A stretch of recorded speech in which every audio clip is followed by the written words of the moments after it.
Bonjour à tous, je m'appelle Imelda Ndiki, porteuse de projet IEL. Aujourd'hui, je vous présente une mini-série de podcasts intitulée « Prendre sa place, bâtir ici ». En 4 épisodes, nous allons parler d'ambition, de réseautage, de santé mentale et d'entrepreneuriat. Ready? Go!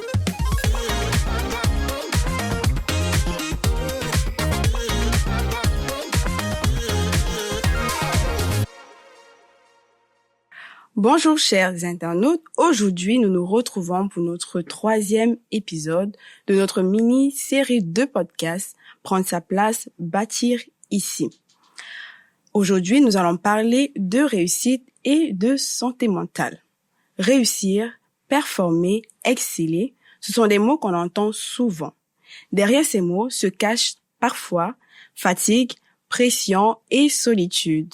Pour plusieurs afrodescendants, la réussite devient une responsabilité collective. Réussir pour soi, pour sa famille, pour sa communauté. Mais peut-on réellement réussir si notre santé mentale s'effondre?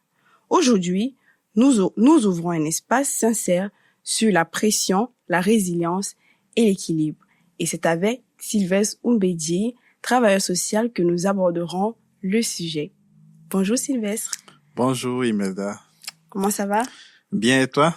Ça va très bien, merci. Je vais te laisser l'occasion de te présenter à nos chers internautes. Parfait, merci. Qui est Sylvestre? Alors, Sylvestre fait bien des choses, mais pour faire simple, comme tu l'as dit, je suis travailleur social ici au Québec, enregistré auprès de l'Ordre des travailleurs sociaux du Québec.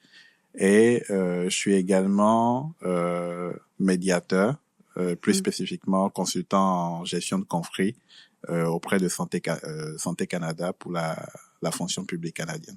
Ok, parfait. Merci. Aujourd'hui, on va parler de réussite et de santé mentale. Mais avant, j'aimerais que tu puisses, par exemple, nous expliquer ce qu'on entendait par réussite et pourquoi est-ce que ça devient un but aussi présent dans la société. Alors, c'est sûr qu'on va avoir chacun notre propre définition de la réussite. Donc, comme je le dis, toute vérité étant propre à la personne qui en fait la promotion. La réussite, pour moi, c'est un concept qui a beaucoup évolué avec les années. Donc, je donne en fait ce que je vais partager, c'est ma compréhension au jour d'aujourd'hui.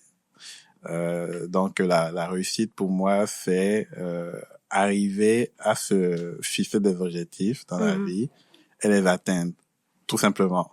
Et parlant d'objectifs, ça va être des objectifs vraiment à tous les niveaux, que ce soit au niveau de la vie personnelle, que ce soit au niveau du travail, ou encore de l'intégration sociale, ou des relations, peu importe. Donc, peu importe le secteur, tu te fixes des objectifs, tu les atteins. Si tu les atteins, tu t'arrêtes parce que tu as réussi et voilà. Et surtout maintenant, il faudrait que tous ces objectifs, l'atteinte de ces objectifs-là, te permettent de dormir tranquille la nuit. Super important. Parce qu'il fait à rien d'atteindre des objectifs qui finissent par te pourrir la vie. Donc, c'est ça réussi pour moi. Effectivement. Mais donc, avec ce que tu viens de dire, pourquoi est-ce que on se met dans autant de pression pour réussir? Pourquoi cette pression est si forte aujourd'hui? Alors, la pression va venir de toutes sortes de facteurs. Si on prend surtout nous les afro-descendants qui sommes ici au Québec, parce que c'est très très important de les spécifier, parce que ça amène un certain nombre ça amène des facteurs qu'on peut avoir aussi chez des gens qui n'ont pas quitté leur pays d'origine, mais qui vont le vivre simplement différemment.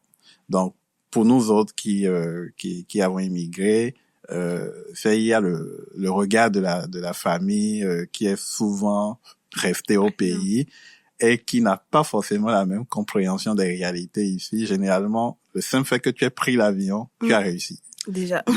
Exactement. Parce que déjà, tout le monde n'a pas l'occasion de prendre l'avion. Exactement. Donc, si tu étais, je sais pas moi, sans le sou, le 21 février, puis le 22 février, tu es au Canada, tu es millionnaire.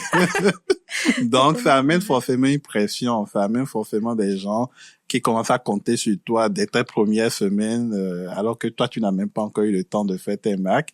Et puis, des fois, c'est des gens qui ont supporté aussi ton voyage. Oui. Donc, la pression devient plus forte parce que tu n'as pas envie de les décevoir, tu veux réussir, parfois pour ta famille, ou encore, tu es l'aîné, et là, tu as la Oui. malédiction de l'aîné qui vient avec. Donc, il faut que ce soit toi qui prennes la relève par rapport à tous tes frères et sœurs. Donc, il faut que tu les fasses venir aussi à l'étranger. Donc, c'est beaucoup de choses. Après, on va parler de la pression locale ici, donc l'intégration culturelle qui déjà est quelque chose d'assez déterminant en ce sens que tu arrives et c'est là tu te rends compte que tu as un accent Ouais. et que tes autres également ont un accent, donc se comprendre devient difficile dans les premiers moments. En même temps, tu te bats pour tes objectifs, puis tu dois te battre pour te faire comprendre et comprendre les gens avec qui tu interagis. Tu dois comprendre les codes culturels également, parce qu'on a des codes qui sont propres à nous, dépendamment du pays dont on vient, mais le pays d'accueil aussi a ses codes. Et ça aussi, il faut les apprendre. Donc, ça fait autant de facteurs qui se mettent ensemble et tu dois traverser tout ça, tout en ayant tes objectifs en tête. Donc, voilà pourquoi ça peut être très, très difficile. Très difficile. Par rapport, par exemple, à notre famille qui est restée au pays, comment est-ce qu'on peut aborder le sujet avec eux pour leur faire comprendre que non, là, vos demandes, vos attentes me mettent, par exemple, la pression, il faudrait que vous tamisiez un peu. Est-ce que c'est même envisageable d'avoir cette assise là avec les membres de nos familles? Ça dépend de c'est qui ta famille. Si tu viens si tu viens d'une famille où les gens sont déjà de base, ont l'esprit fermé, sont assez bornés, puis c'est-à-dire quand eux ils croient quelque chose, c'est que c'est ça. C'est difficile, mais pas impossible. Je dis c'est difficile, mais pas impossible dans le sens que la première erreur à ne pas faire, c'est de ne pas leur vendre une vie que tu n'as pas. Déjà. Et ça, on est nombreux à tenter de le faire. On est nombreux à afficher sur les réseaux sociaux. Tu vois, par exemple, tu sors avec des amis, t'as pas de voiture, mais tu prends la photo devant la voiture de l'ami. C'est bien ta voiture. C'est comme si c'était ta voiture. Donc, viens pas nous expliquer que ça va mal pour toi, alors que on a vu ta caisse, quoi. Tu as une belle voiture qui coûte une fortune au pays. Donc, c'est difficile. Donc, c'est qu'il faut déjà soi-même ne pas se tirer une balle dans le pied en affichant des choses qu'on n'a pas. Et à partir de là, construire le dialogue devient un peu plus facile. Parce que tu peux montrer ta réalité, tu peux l'expliquer. Même si on te croit pas, c'est pas plus grave. Au moins, tu le dis, tu exprimes ce que tu as exprimé. Je sais qu'on peut avoir peur la plupart du temps. Est-ce qu'on ne coupe pas d'être maudit par la grand-mère du village? Bon, ça va être étonnant, mais parfois, c'est même pas la grand-mère du village, ce sont tes propres parents. Non, mais j'ai déjà vu des gens, limite se faire dire, je vais te déshériter si tu ne prends pas soin de, ouais, mais en même temps, si je dois prendre soin de mes frères, bon, c'est quoi l'héritage? En fait. Donc, l'idée, en fait, tu te rends compte que la famille fait beaucoup d'intimidation. Mais, comme je le dis, moi, j'ai été toujours un peu rebelle depuis l'adolescence, mais comme je le dis, c'est que il faut s'affirmer. Et s'affirmer, c'est pas la guerre. S'affirmer, c'est juste expliquer aux gens ce que tu vis. Après, comme je le dis, ils peuvent te croire. Ils peuvent ne pas te croire. Mais au moins, tu dis ton point et tu te tiens à ça. Mais si tu essayes de te battre plus qu'il ne faut pour tout le temps satisfaire leurs demandes, comme on le dit, si tu es bon, 2 fois tu deviens bonbon, on te suce. Donc, ils vont en profiter naturellement. Oui. Donc, il faut savoir se limiter aussi. Ok, ça c'est un très bon message. Par exemple, en ce qui concerne l'intégration ici, que tu sois nouvel arrivant, étudiant, l'intégration demande quand même une certaine présence mentale. Absolument. Et très souvent, les gens vont se réfugier dans leur chambre. Et peut-être, on va aussi se confier à nos réseaux d'amis qui sont peut-être pas spécialisés. Bon, ils vont nous écouter un temps, mais après, ça va peut-être devenir relou pour eux. Donc, qu'est-ce qu'on peut conseiller aux gens qui viennent d'arriver et qui, donc, ils se rendent compte que bon, c'est peut-être pas comme j'avais pensé, et ils se découvrent aussi une situation mentale qu'ils n'avaient pas prévue. Comment est-ce que eux ils peuvent on peut les encourager à endurer ça? Alors, déjà, une première chose, c'est que c'est rare qu'on arrive ici et qu'on a déjà un réseau qui est tout fait ici. Souvent, les gens vont arriver au Québec ou à l'étranger, peu importe le pays, et vont se ramasser avec des amis qui sont restés au pays et vont devoir raconter leurs mésaventures, leurs douleurs à d'autres personnes qui vivent d'autres formes de douleurs. Donc, ça commence à créer souvent un clash quand l'amitié n'est pas solide. On dit tout, le voyage, c'est un test pour l'amitié, à quelque part aussi. Pas seulement pour l'amitié, pour toutes les relations que tu as dans ton pays d'origine, parce que les gens, comme je l'ai dit, dès que tu as pris l'avion, ont changé déjà leur image de toi. Comment ça se fait-il que toi, qui es censé être le millionnaire du groupe, tu viens te plaindre à nous autres qui n'avons pas réussi en griffe? Parce que toi, tu as réussi ta vie, en fait. Donc, à partir de ce moment-là, oui, il faut se tourner vers ses amis, il faut pas tourner le dos aux gens, mais quand on se rend compte que ça devient malsain comme relation, il faut demander de l'aide localement, parce qu'on a la chance ici au Québec d'être dans une province du Canada où il y a énormément de ressources sur le plan communautaire et aussi au public, bien évidemment, pour se faire aider par des professionnels. Effectivement. Donc, l'idéal, c'est de se tourner vers des professionnels pour avoir vraiment de la ressource spécialisée. Mais comme je le dis, il faut pas mettre de côté ses amis, c'est juste qu'il faut faire attention. Et bien choisir à qui est-ce qu'on se confie. Exactement. Est-ce que la réussite a un coût psychologique, somme toute? Toute réussite a un coût, incluant un coût psychologique. Et donc oui, ce qu'il faut comprendre, c'est que tout dépend de tu pars d'où et tu veux aller où. Donc, on va prendre un exemple vraiment disons très simple. Si tu dis que tu veux conduire non-stop de Québec vers Montréal, c'est où tu en as pour à peu près 3 heures et demie de route. C'est différent de tu veux conduire non-stop de Québec pour aller à Toronto. Ça, c'est clair. On s'entend. Là, tu en as pour, je sais pas moi, 6, 7 ou 8 heures de route à faire. Il faut être mentalement prêt. Est-ce que tu fais des arrêts parce que tu as dit que tu veux faire non-stop, mais si tu fais une pause pipi, est-ce que tu vas te gérer ça jusqu'à l'arrivée? Bon, s'il y a des intempéries sur la route, peut-être qu'en partant d'ici, il faisait beau temps, mais en chemin, tu as, je sais pas moi, une tempête qui te rattrape ou une grosse pluie qui te rattrape. Qu'est-ce que tu fais? Est-ce que tu maintiens ton objectif? Est-ce que tu t'arrêtes, tu prends une pause, puis après tu reprends la route? Ce que je veux dire par là, c'est que le coût psychologique, on va le payer de toutes les façons en fonction de où est-ce qu'on s'en va. Mais en chemin, on peut faire des adaptations. On peut, en fait, se rappeler qu'on est humain, qu'on a des besoins et que être vulnérable, c'est pas un péché, en fait. Et que à partir du moment où tu te découvres des vulnérabilités, ben, c'est la preuve que tu n'étais pas forcément si équipé que tu le pensais par rapport à où tu t'en vas. Ou encore, c'est la preuve que t'es juste un humain et qu'il peut t'arriver des misères comme à toute personne et qu'il faut simplement s'arrêter des fois pour s'ajuster. Donc, le coût psychologique, il est là, mais ce qui va faire la différence entre 2 personnes ou plusieurs personnes, c'est la façon dont chacun va prendre sur soi pour s'adapter en cours de chemin. Et quand ça date pas, c'est là que c'est plus dur. Quand on essaie de forcer, c'est là que c'est beaucoup plus dur. Une fois qu'on a décelé ces signaux d'alerte-là, comment est-ce qu'on fait pour... En fait, déjà, quels sont les signaux d'alerte qu'on doit prendre en considération? Alors, il va avoir... Bon, dans mon jargon, généralement, on va parler de 3 catégories de signaux d'alerte. On va parler des signaux physiques, des signaux mentaux et ensuite des signaux psychologiques. On va souvent confondre le psychologique au mental en tant que tel. Mais quelle est la différence? Il y a une petite nuance qui arrive.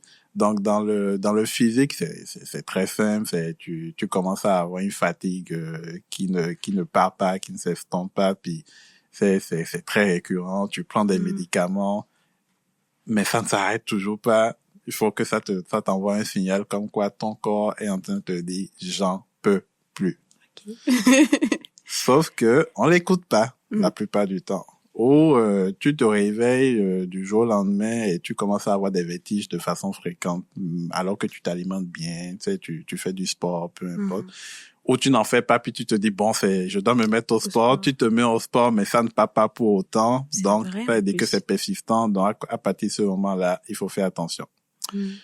Ça c'est pour donner quelques petits exemples sur le plan physique pour ne pas rentrer dans trop de détails. Si on prend au niveau psychologique, le psychologique va toucher beaucoup plus à tes pensées, tes perceptions de la réalité. Par exemple, tu commences à rapidement voir le négatif partout, voilà, tu te rends compte que toi qui avais souvent de bonnes relations avec les gens, tout à coup, tu t'embrouilles avec tout le monde pour rien du tout.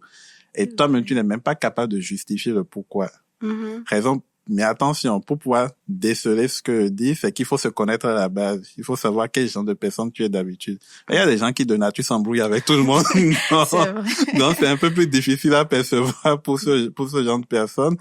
Sauf que peut-être ils vont intensifier leur façon de s'embrouiller avec le monde. Mais si tu étais de nature pacifique et tout, puis tu te rends compte que depuis un certain temps, c'est bizarre, j'ai de la difficulté avec les gens, ça veut dire que psychologiquement, tu commences à avoir un souci. C'est ton corps qui est en train de te dire, arrête, il y a quelque chose à regarder. OK. Au plan mental, on va aller, par exemple, beaucoup plus au niveau de l'anxiété ou du stress. Tu ressens beaucoup plus le stress. Tu deviens anxieux pour rien. Il y a une petite situation, tu commences déjà à penser à dans 3 ans, 4 ans, qu'est-ce que ça va donner. Puis tu te fais des schémas, mais attention, pas des schémas glorieux. Tu es tout le temps dans le négatif en termes de schémas. Puis tu veux tout le temps anticiper l'avenir et tout. Bref. Si tu te rends compte que tu n'étais pas comme ça, et qu'il arrive un moment de ta vie et que tu commences à être comme ça, il y a quelque chose qui va pas. Se poser les bonnes questions. C'est ça, il faut t'arrêter de te poser de bonnes questions, et puis, parce que ça va juste aller en dégringolant, en fait. Eh ben, ça veut dire qu'on est tous un peu sujets à la santé mentale. Enfin, exposés. On l'est tous. Même parce moi qui suis travailleur social, on l'est tous, en fait, puisqu'on est humain. C'est vrai, parce que les signaux que tu dis là, je suis comme, il me semble que j'ai déjà traversé ces phases-là, que j'ai senti que j'ai traversé ces phases à un moment donné, sans pourtant mettre ça sur le coup peut-être d'une phase de déséquilibre ou de santé mentale, mais on doit rester alerte. Exactement. Oui. Et ça me fait aussi dire qu'on ne parle pas assez de santé mentale dans la communauté, et ce qui est dommage. Donc, qu'est-ce qu'on peut même faire pour encourager cela, ou comment est-ce qu'on peut davantage parler de santé mentale dans la communauté? Déjà à travers des initiatives comme ce que tu fais aujourd'hui, bien évidemment. Puis bon, moi ça me fait 10 ans que je suis au Québec, puis je peux te dire que quand j'étais arrivé, des initiatives comme les tiennes, il y en avait vraiment moins. Aujourd'hui, il y en a de plus en plus, de différentes façons, bien évidemment. On a des organismes, des OBNL qui sont détenus aujourd'hui par des Noirs. Oui. Ce qui existait très, très peu, pour ne pas dire quasiment pas, il y a 10 ans en arrière. Mais aujourd'hui, ne serait-ce que dans la ville de Québec, puis ailleurs aussi il y en a là, mais ne serait-ce que dans la ville de Québec, je pense qu'on a au moins 3 ou 4 organisations qui sont dirigées par des Noirs.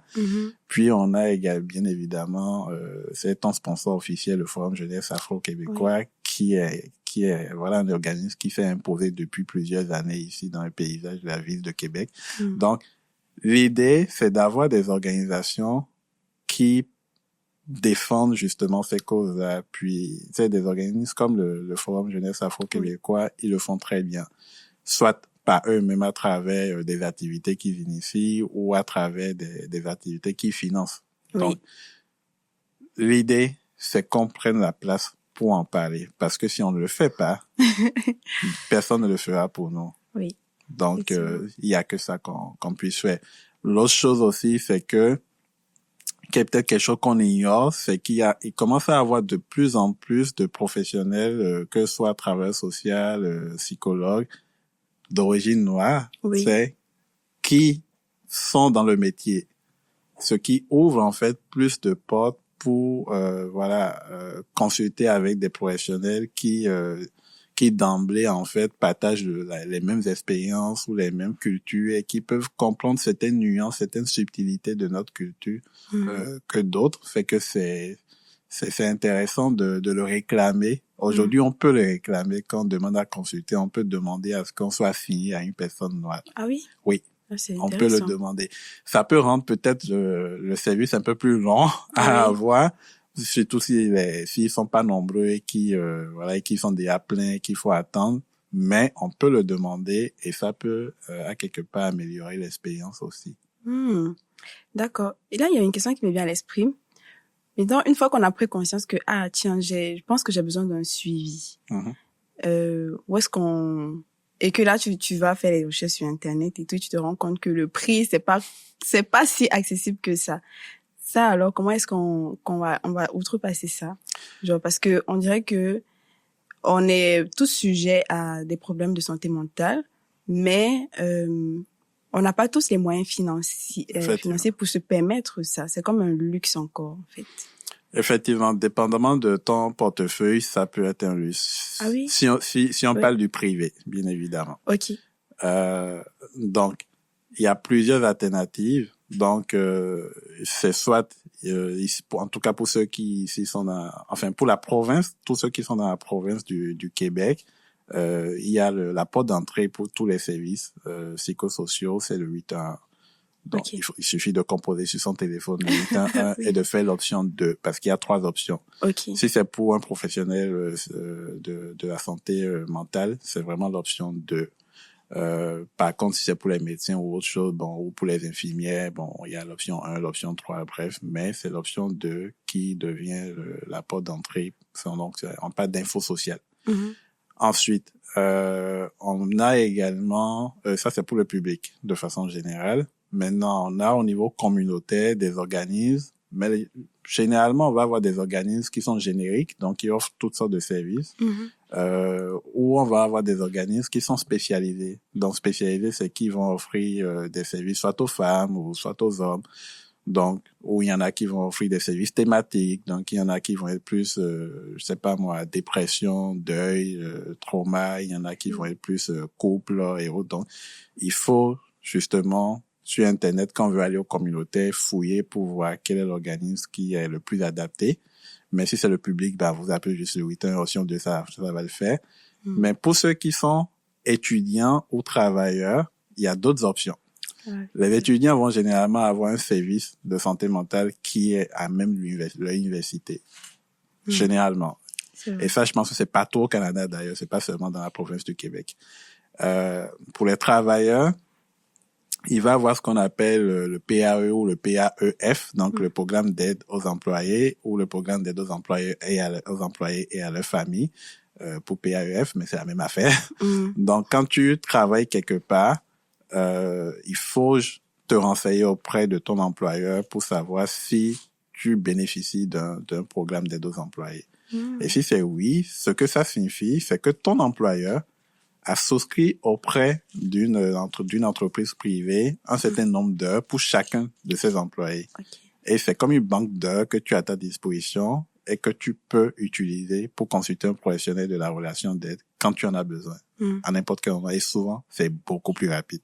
Bien, tu vois. Je savais même pas qu'il y avait ce genre d'option-là. Absolument. Il y a plusieurs personnes qui sont des travailleurs qui ignorent qu'ils ont ça. Oui, en fait. Même le 811 option 2, je ne savais pas. Bon, le 811, pour moi, c'est quand vraiment tu te sens pas bien. Genre, pas que c'est lié à la santé mentale, parce que je me dis toujours que c'est le privé qu'il faut contacter. Mais on oublie que même le public aussi peut prendre ça en considération, en charge, et que il y a même un numéro pour ça. Absolument. Et donc, en tant qu'afro-descendant, quelles sont... on a une pression supplémentaire. Et quelle est la pression supplémentaire qui existe auprès des afro-descendants dans la région de Québec? Genre, si on enlève, par exemple, les personnes qui sont en Afrique, nos familles qui sont en Afrique, mais vraiment, nous, en tant qu'afro-descendants dans la région de Québec, quelle est la pression supplémentaire qu'on peut subir? Quand tu dis la région de Québec, est-ce que c'est la ville ou la province? La province, enfin, le Canada en général. On va dire le Canada en général. Juste notre existence ici. Notre manière de vouloir nous intégrer, de vouloir avancer aussi comme tout le monde? Quelle est la pression supplémentaire qu'on peut subir aussi? Alors, cette pression-là, elle va vraiment aller, il va y avoir des enjeux qui vont être similaires pour tout le monde, mais il va y avoir des enjeux qui vont être un peu spécifiques, notamment, dépendamment si on est étudiant ou travailleur. Et même dans travailleur, ça dépend est-ce qu'on est salarié ou entrepreneur. Oui. C'est bien, ça amène bien des défis, certains défis spécifiques. Alors, si on prend les étudiants, généralement, ce qui va arriver au niveau des étudiants, l'enjeu majeur, c'est comprendre ce que disent les professeurs à cause de la langue. Même si c'est le français que nous parlons tous, ben, la façon dont on le parle peut amener, en fait, des difficultés de compréhension. Ça n'a pas l'air, mais oui. C'est très, je me rappelle, à mon temps, quand j'avais débarqué ici, je pense que la première session, ça a été dur à ce niveau-là. Mais bon, ça s'est fait tranquillement. On finit par se faire une oreille, puis on finit par attraper les mots et à comprendre. Ensuite, il y a la façon d'étudier. Généralement, on n'étudie pas de la même manière. Nous, on va avoir, par exemple, été habitué, je me rappelle, moi, quand je faisais ma licence au pays, donc au Bénin, on était habitué à des trentaines de cours l'année. Oui. Ici, on a moins de cours, mais c'est bizarre, on travaille encore plus. Mais c'est parce que pour chaque cours, tu as vraiment énormément de recherches à faire, tu as beaucoup de devoirs à rendre au cours de la session, alors que bon, là-bas, c'est généralement tes examens de fin de session que tu fais ou de fin d'année, peu importe.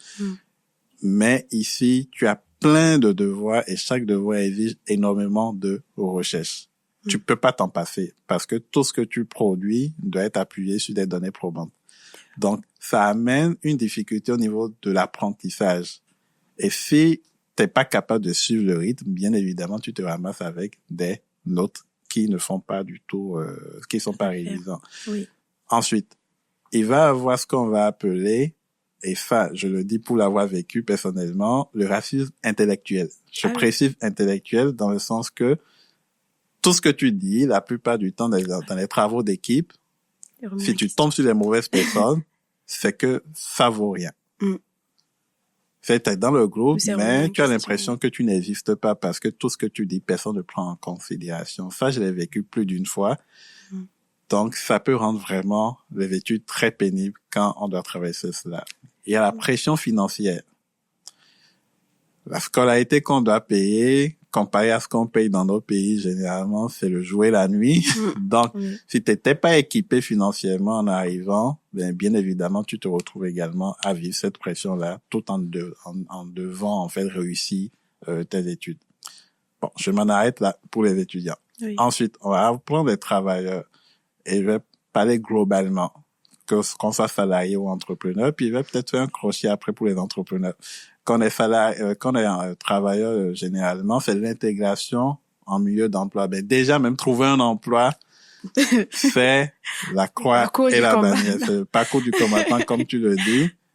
Pourquoi? Parce que, ça a été démontré, c'est pas moi qui le dis, ça a été documenté que des fois, les recruteurs, ils font, du racisme systémique, c'est-à-dire, on voit déjà ton nom, puis déjà, c'est difficile à prononcer. Oui. On sait tous que toi, t'es pas d'ici. Donc, voilà, il y en a qui le font inconsciemment, il y en a qui le font consciemment, selon ce qui a été documenté.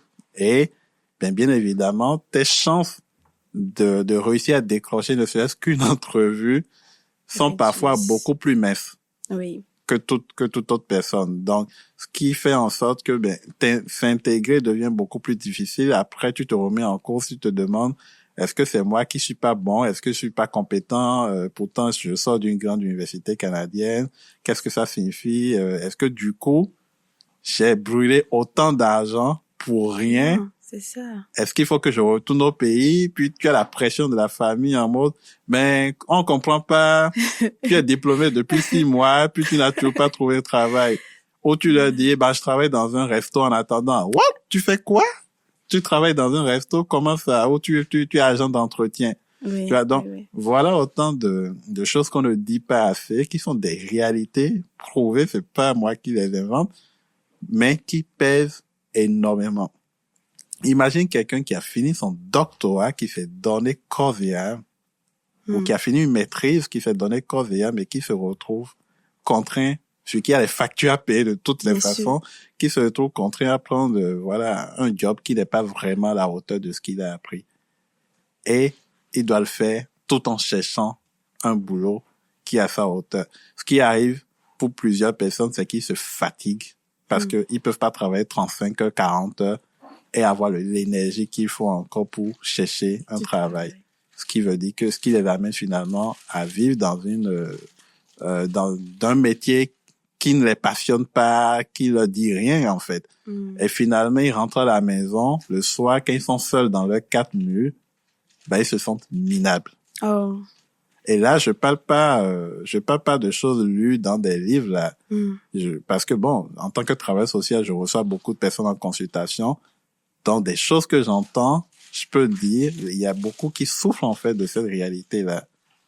Et donc, finalement, l'idée serait les gens qui sont restés au pays ne comprennent pas ça. Pour eux, c'est que tu gagnes l'argent. L'argent, c'est l'argent.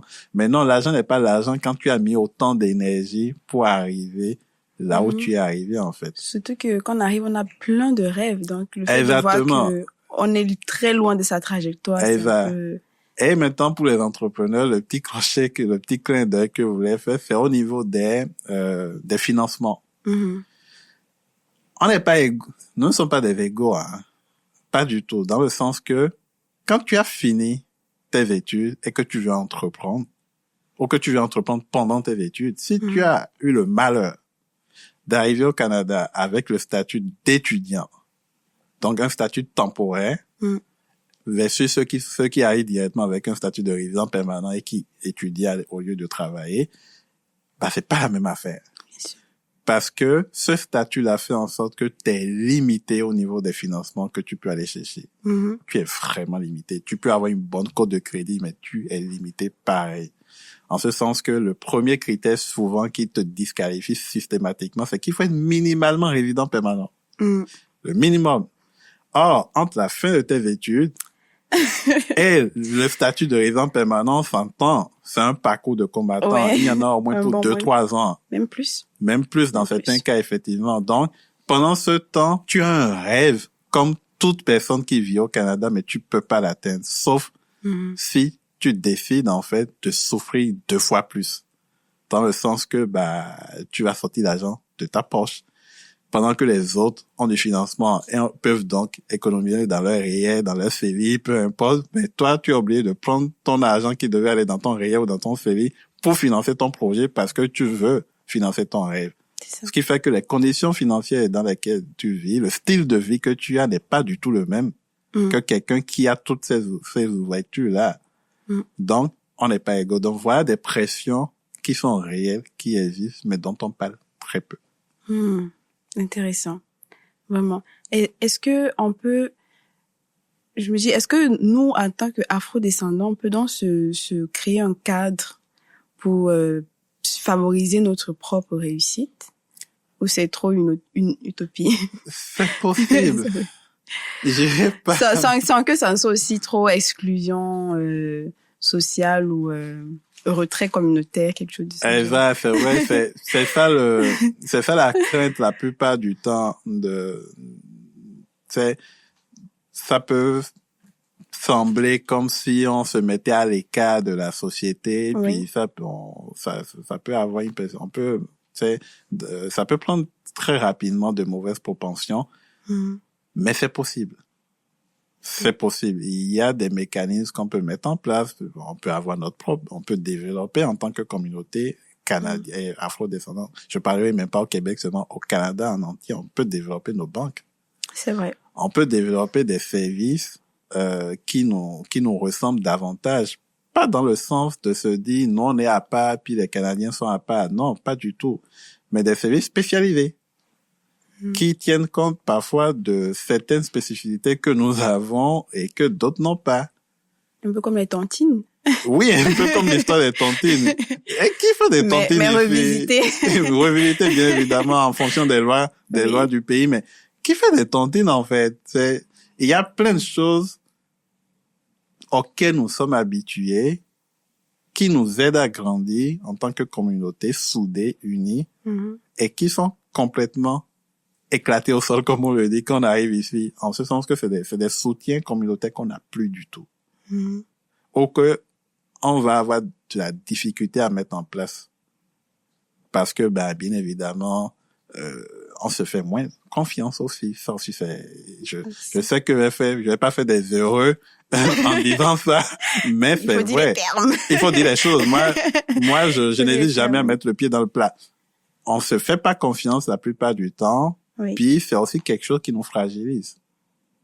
Et il y a aussi l'image qu'on vend de nous dans les médias qui font que même des nationaux ne nous font pas confiance la plupart du temps. Parce que, voilà, des fois, les médias, eux, ils se rendent pas compte de l'impact de ce qu'ils font, mais des fois, les médias aussi font de notre quotidien leur chou gras, pas dans le bon sens du terme. Je te donne un exemple assez simple. Oui.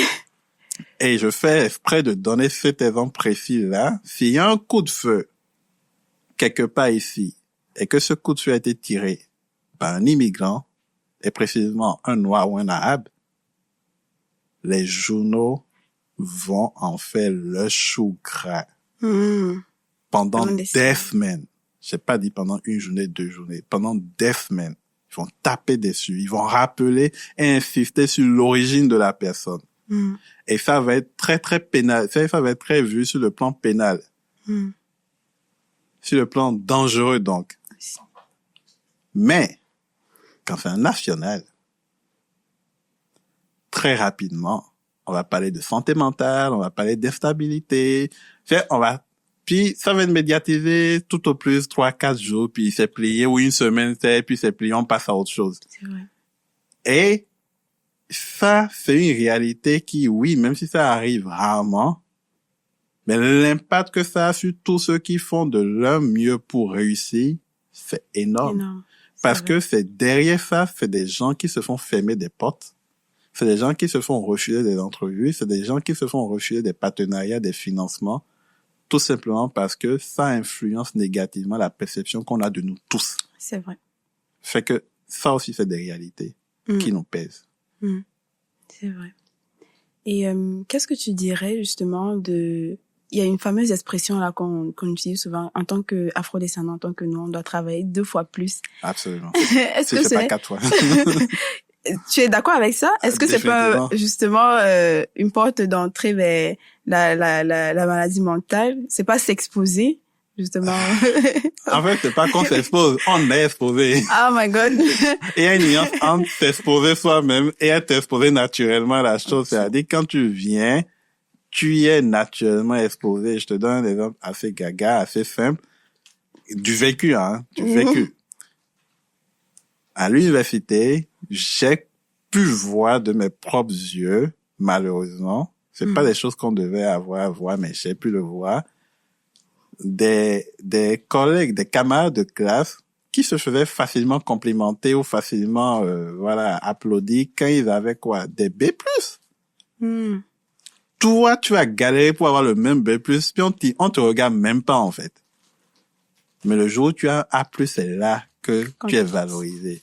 Donc, quand tu vis ce genre de choses 1 fois, 2 fois, 3 fois, et que du coup, tu te rends compte que c'est normalisé, tu commences à comprendre que, OK, donc, moi, je suis obligé de toujours avoir un A+, là où l'autre un B+, avant d'avoir le même niveau de reconnaissance. Si c'est ça, c'est dire que je suis obligé de travailler 2 fois. Donc, tu l'intègres très rapidement. Pareil, du vécu, en milieu professionnel. Tu as un collègue qui fait un exploit, tu fais le même exploit, et lui, il a le mérite, tu n'as pas le mérite. Le jour où tu le dépasses, c'est ce jour-là que tu as le mérite que lui, il avait fait, qu'il avait eu pour le même niveau, pour un niveau, en fait, moindre, en fait. Et là, tu te rends compte que, OK, donc c'est ça le game. OK, on va jouer le game. Donc, tu te mets naturellement dans cette posture-là.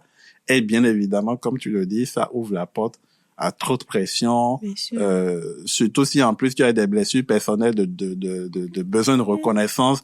Là, c'est la totale. Tu viens de doubler ton combo parce que tu vas le ressentir, cette pression-là, doublement.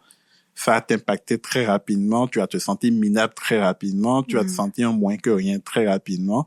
Et moi, je l'ai vu ces 5 dernières années dans mes consultations, les Africains ou les gens d'origine afro-descendants vont très généralement consulter pour confiance en soi, estime de soi, dépression. Eh ben. Très souvent. Très souvent. Mais quels sont les mécanismes qu'on peut développer pour éviter ces facteurs de stress-là? Fais de son mieux. Ça, c'est une règle d'or. Même si on doit travailler 2 fois plus? Non, justement, faire de son mieux n'implique pas de travailler 2 fois plus. Ok. Ça implique juste de faire ce que tu as fait. Et de ne pas attendre forcément que quelqu'un t'applaudisse, en fait. Parce qu'au fond, oui, tout le monde aime avoir un peu d'applaudissement, un peu de reconnaissance. Mais comme je le dis toujours, moi, mes clients, c'est le fait que tu attendes cette reconnaissance, c'est ça qui te tue avant même que tu ne l'obtiennes, en fait. Mais ça t'oblige à faire des choses qu'au fond, t'avais pas forcément besoin de faire avant de réussir professionnellement ou de réussir dans tes études. Si pour toi, avoir un B+, c'est déjà du mérite, fine, c'est parfait. Tiens-toi à ça. Qu'on t'applaudisse ou pas. Si pour toi, professionnel, c'est réussir à atteindre tel niveau de performance qu'on te demande, qu'on t'exige, c'est parfait. Tu n'as pas travaillé forcément 2 fois pour ça. L'essentiel, c'est que tu atteignes le résultat qui t'est fixé. Ça s'arrête là. C'est lorsqu'on attend la reconnaissance que finalement, on a l'impression qu'il faut donner plus pour l'avoir. Oui. Puisqu'on ne l'a pas en faisant juste ce qu'il y a à faire. Donc, on a l'impression qu'il faut donc doubler pour aller la chercher, cette reconnaissance. Alors que ton vis-à-vis qui lui fait juste ce qu'il y a à faire a déjà énormément de reconnaissance. Donc, la première chose, c'est de se détacher de ce besoin de reconnaissance-là. Ça va venir d'une manière ou d'une autre. Parce que ce qui est aussi bien dans la société dans laquelle nous vivons, et ça aussi, il faut le dire, je suis partisan de dire et les bonnes choses et les mauvaises choses. Donc, j'ai dit les mauvaises choses, je vais dire aussi les bonnes choses. Oui. C'est que quand tu as du talent, franchement, on finit par te le reconnaître. Surtout si c'est du talent assumé et confirmé. Quand on dit confirmé, c'est que t'as pas réussi juste une fois. Tout te réussit. Oui. Quand on dit tout, c'est pas à 100% forcément, mais majoritairement, on se rend compte que t'es quelqu'un qui a du talent, t'es quelqu'un tu as tes affaires. Quand on te donne des objectifs, tu rentres dans tes objectifs. T'es pas là à te chercher des excuses, je suis noir, je suis ceci, je suis ça. Tu fais ce qu'il y a à faire. Donc, quand tu fais ça, là aussi, tu as des chances d'avoir un milieu qui te valorise et qui te défend. Aussi. Qui même fait ta promotion. Et ça, je peux le dire, on est dans un des rares pays où on fait ta promotion quand on sait que tu es bon. Sans rien te demander en retour. C'est vrai. Il y a pas de corruption là-dedans, il y a rien à faire dire. On sait que tu es bon, on fait ta promotion, point. Ailleurs, on l'a pas systématiquement. Faut dire la vérité. Ailleurs, on l'a pas systématiquement. C'est ça. Donc, c'est pour ça que je dis l'essentiel, c'est que c'est pas une question de reconnaissance, c'est faire ce que tu as à faire. Et laisse tes résultats parler pour toi. Les gens vont finir par te le reconnaître. Tout simplement. Ça, c'est le premier mécanisme. Après, le deuxième mécanisme, c'est que, bien évidemment, quand on subit beaucoup de pression, nos blessures qui sont vieilles se réveillent. Les affaires je sais pas moi, d'un parent qui a passé son temps à te dire, je sais pas, t'es vilain, t'es pas stylé, tu n'arriveras jamais à rien. Et puis, tu arrives dans un milieu professionnel où tu te fais dire ça une fois. Pas un collègue ou pas un gestionnaire. Tout de suite, ça commence à activer. Et tu te le fais dire 2 fois, 3 fois. Puis, c'est des choses qui sont pas bien méchants. C'est des petits commentaires c'est par-ci, par-là. Tu apprécies globalement, mais il arrive des fois où tu te fais dire ces genre de commentaires. Ça commence à trop taper sur ta blessure d'enfance. Ça la réveille. Et finalement, c'est toi-même qui te mets dans une posture où tu te fais du mal en pensant qu'on te persécute. Oui. Donc, il faut qu'on apprenne à prendre conscience de nous-mêmes et prendre conscience de nos propres blessures pour justement aller les travailler.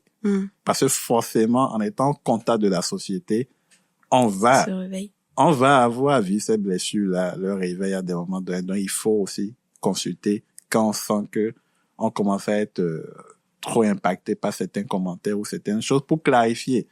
Est-ce que je vis du racisme ou est-ce que je vis simplement c'est le retour de flamme de mes blessures?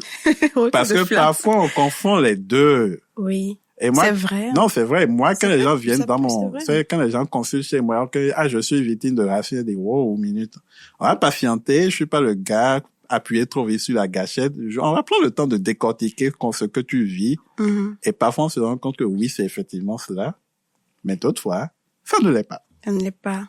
Mais la personne est convaincue d'être victime de racisme. Mais c'est possible de guérir de ces maladies C'est d'enfants. trop mal, hein? Oui.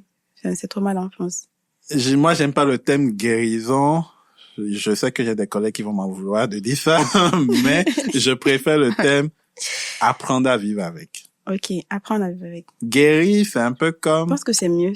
C'est un peu comme si tu peux l'arracher de toi et le mettre de côté et c'est fini. Ça va plus jamais se réveiller. Non, on apprend à vivre avec la douleur. Mm-hmm. La plupart du temps.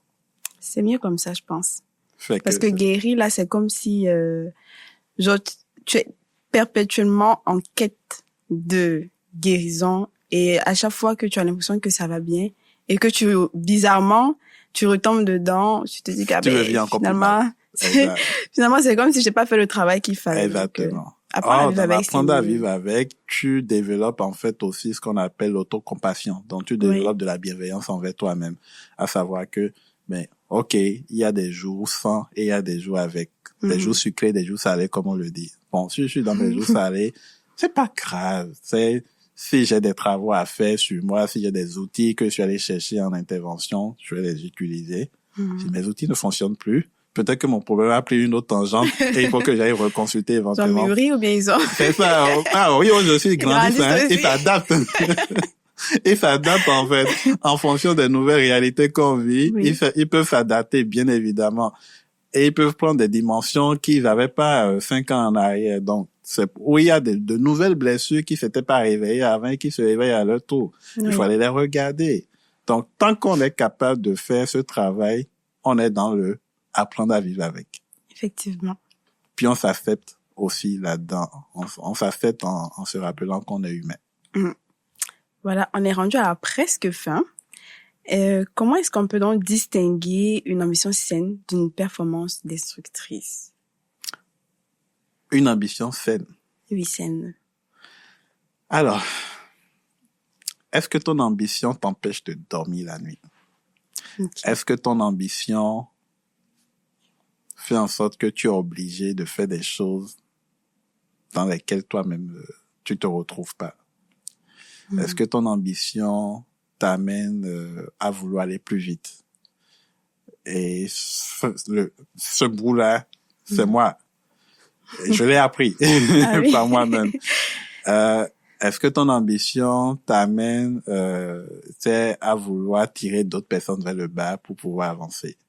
Est-ce que ton ambition t'amène à raconter des menteries des mensonges à tout le monde, un peu partout? Est-ce que tes ambitions t'amènent à vouloir montrer aux gens un style de vie que tu n'as pas réellement? Voilà autant de questions qu'on peut se poser pour savoir si on a une ambition qui est malsaine. Si ton ambition t'amène à faire tout ce que je viens de dire, elle est malsaine. Oui. Est-ce que ton ambition met en danger ta santé physique, psychologique, mentale? Est-ce que ton ambition nuit à ta capacité à te développer, à te construire un réseau social? Si ton ambition fait tout ça, tu dois peut-être revoir soit l'ambition, soit la façon dont tu te prends pour réaliser l'ambition, ou soit le délai que tu t'es fixé pour réaliser ton ambition. Aussi. Parce que parfois, c'est juste une question de timing mal positionné. Il y a des choses qu'on ne peut que faire en, 10 ans, 15 ans. Mais la génération actuelle, on veut souvent faire les choses de 10, 15 ans, en 5 ans, en 2 ans. Des fois même en une année. Eh bien, oui. Et ça fait que on se met des pressions de malade. Ce qui, bien évidemment, nuit à notre santé.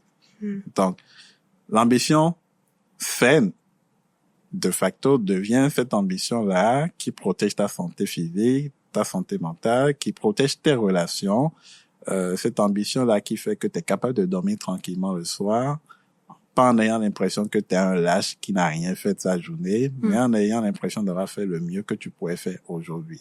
Et quand on dit le mieux, là, c'est pas une affaire de se contenter d'un minimum, c'est de donner tout ce que tu pouvais donner. C'est ça le mieux. Ce qui veut dire qu'il y a des jours où tu es capable de donner seulement 50%, compte tenu de comment tu te sens.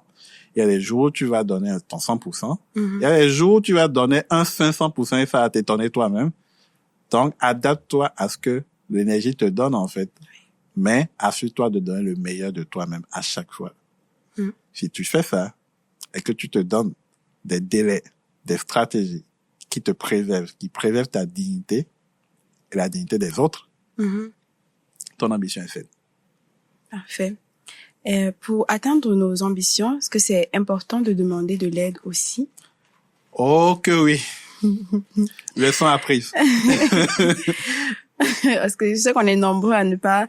En fait, je me demande si après c'est pas aussi culturel. On ne sait pas demander de l'aide ou demander de l'aide, c'est comme si on paraissait faible ou bien des fois on sait même pas par où demander en fait, par où passer pour demander de l'aide. Donc, comment est-ce qu'on peut commencer à cultiver apprendre à demander de l'aide sans soi-même se percevoir comme si on était faible? Très belle question. C'est pas toujours culturel. Ah oui? Ouais. Pourquoi? Il me semble que... Pourquoi? Parce que, en fait, c'est un mythe, cette histoire de c'est culturel systématiquement. C'est vrai que culturel a commencé à avoir le dos large. Exactement. En fait, c'est comme le racisme tantôt dont je parlais. On met tout sur le dos. C'est pas forcément culturel. Je suis désolé pour ceux qui s'attendaient à ce que je dise oui que c'est culturel, mais je vais vous décevoir. Ça ne l'est pas forcément. Pourquoi? Parce que j'ai la chance d'avoir dans ma clientèle autant des Africains, autant des Maghrébiens, autant qui sont africains pareil, autant des Québécois, autant des gens de d'autres provinces, donc du Canada anglophone. J'ai eu des gens des États-Unis aussi, fortuitement, bizarrement. J'ai eu des gens de pays arabes, j'ai eu des gens d'un peu partout. Et je me rends compte que, en fait, c'est l'ignorance qui nous fait croire que c'est typiquement culturel. Qu'est-ce que l'ignorance? C'est-à-dire qu'on ne connaît pas forcément les autres cultures. On ne connaît pas leur réalité. C'est vrai. Et finalement, quand j'observe tout ça, je me rends compte que c'est humain. C'est plus Tout humain que simplement. culturel. Oui.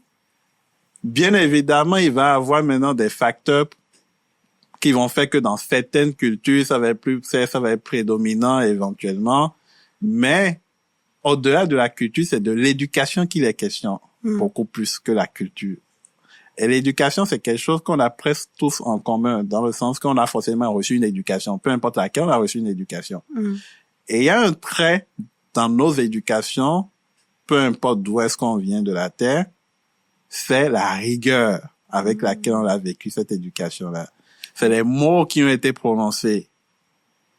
C'est qu'on soit québécois, qu'on soit béninois, camerounais, peu importe, qu'on soit tunisien, machin, français, on s'est déjà fait dire éventuellement, par nos parents ou par des personnes qui étaient en position d'autorité, que soit qu'un homme, ça demande pas de l'aide, ou soit qu'une femme, ça reste à la cuisine, ou on s'est fait dire des affaires.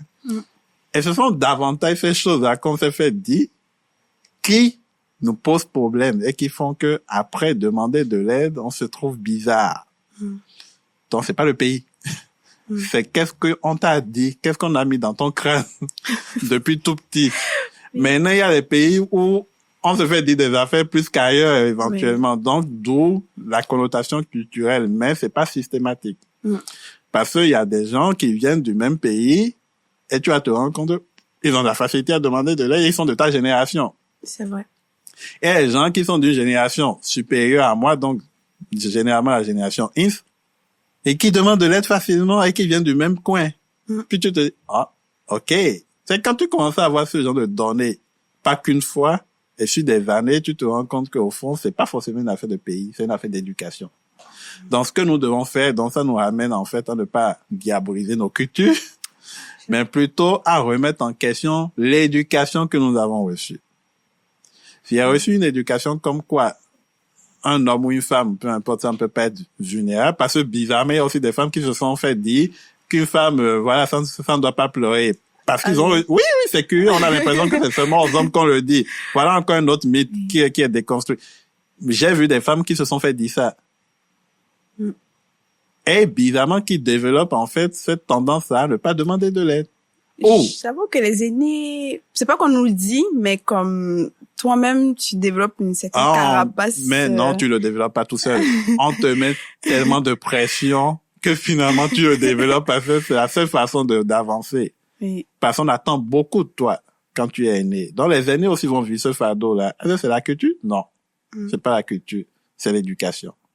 Donc, ça permet de ramener, c'est-à-dire de traiter le vrai problème. C'est pas nos cultures qu'il faut traiter.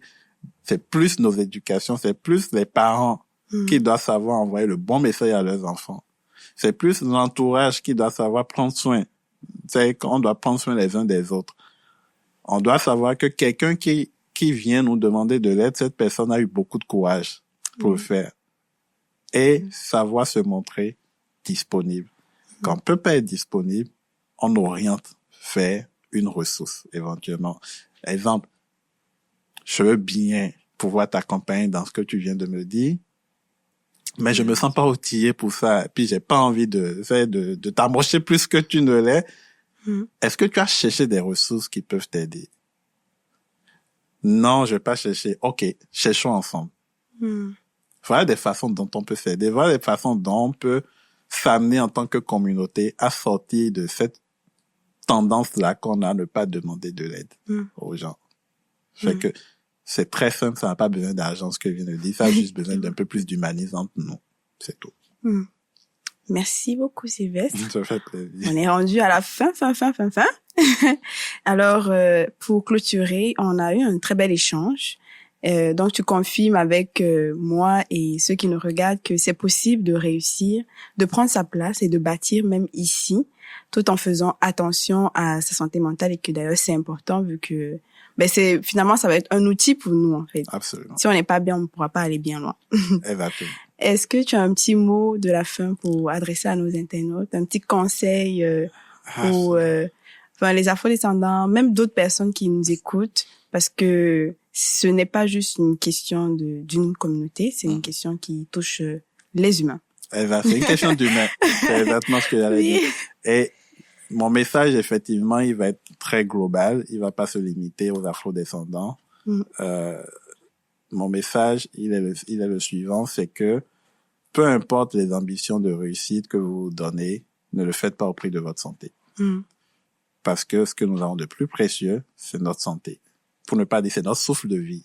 Le jour où tu perds ton souffle de vie, tu as tout perdu. C'est-à-dire, tous les rêves que tu voulais accomplir, bien évidemment, tu ne pourras plus les accomplir. Et dire cela ne veut pas dire qu'il faut commencer désormais c'est-à-dire qu'il ne faut plus élever ses standards. Non. Dire cela signifie qu'il faut élever ses standards tout en faisant attention à soi. Qu'il faut apprendre à s'adapter. Qu'il faut apprendre à écouter son corps. Qu'il faut apprendre à écouter toutes les voix intérieures qui nous chuchotent arrête. C'est ce que ça signifie. Et qu'il faut savoir aussi remettre en question le timing qu'on s'est donné, le deadline qu'on s'est donné pour aller atteindre nos objectifs. Si on peut atteindre le même objectif en 15 ans au lieu de 10 ans et rester en vie pour en profiter, c'est mieux que de l'atteindre en 10 ans et de mourir et de pas pouvoir en profiter, de laisser ça à d'autres personnes. Exactement. Voilà. Je vais m'adresser Et voilà, c'est le mot de la fin. Et je vous remercie énormément de nous avoir écoutés. Donc, on se dit à très bientôt pour le prochain épisode. Et surtout, prenez soin de vous. C'est important. À bientôt.